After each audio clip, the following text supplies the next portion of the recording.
une rencontre qui, je crois, vient en son heure parce qu'on est à quasiment 24 heures ou 48 heures du début de la campagne électorale. Il était bon que nous présentions aux Sénégalais d'abord les aspects les plus saillants de notre programme et à partir de demain, le programme en intégralité commencera à circuler et à être distribué aux Sénégalais. Mais il était important également de présenter aux Sénégalais l'équipe qui va m'accompagner dans cette campagne et qui l'a présenter dans sa globalité, mais également présenter la manière dont c'est structuré. Et donc c'était l'exercice auquel nous étions conviés cet après-midi.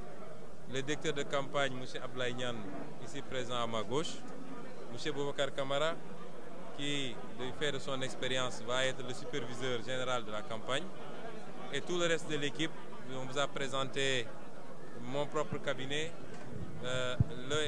les porte-paroles et toutes les tâches opérationnelles, donc toutes les commissions opérationnelles et les responsables qui auront la charge dans les 20 jours à venir. Et nous prions pour que ça s'arrête à 20 jours avec une victoire éclatante, ou au pire des cas, que ça nous amène à un deuxième tour, donc quelques jours de plus. Président, les grands axes de ce programme, de votre programme, quels sont les grands axes? Oui, le programme, vous savez, il ne s'éloigne pas de notre discours depuis ces 5 dernières années qu'on est en politique. Il ne s'éloigne également pas des axes que nous avons développés dans le livre Vision que nous avions présenté aux Sénégalais il y a quelque temps.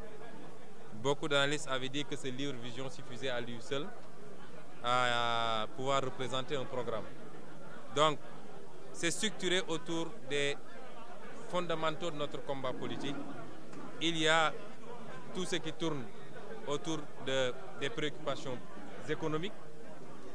C'est vrai que nous disons que toutes les réformes sont importantes, les réformes institutionnelles, les réformes sociales et même sociétales. Mais la mère des batailles à gagner aujourd'hui dans ce pays, c'est la bataille économique, qui, si elle n'est pas gagnée, c'est très difficile après d'avoir les moyens d'agir sérieusement et de transformer qualitativement et quantitativement le Sénégal.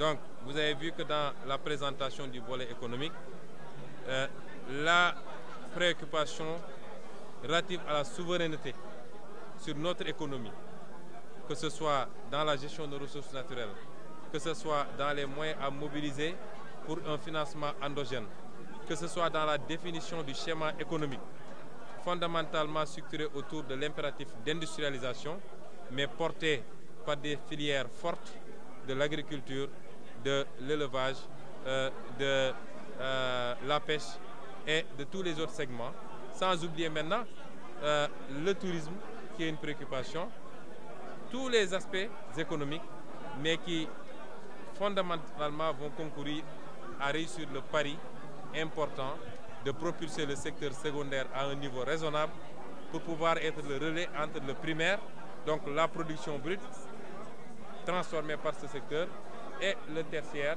c'est-à-dire la distribution.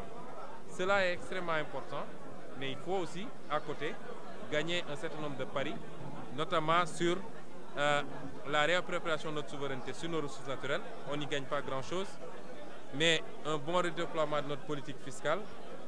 Également, la question monétaire qui a été présentée à nouveau avec des perspectives et des schémas pour avoir en tout cas une monnaie adaptée à notre économie.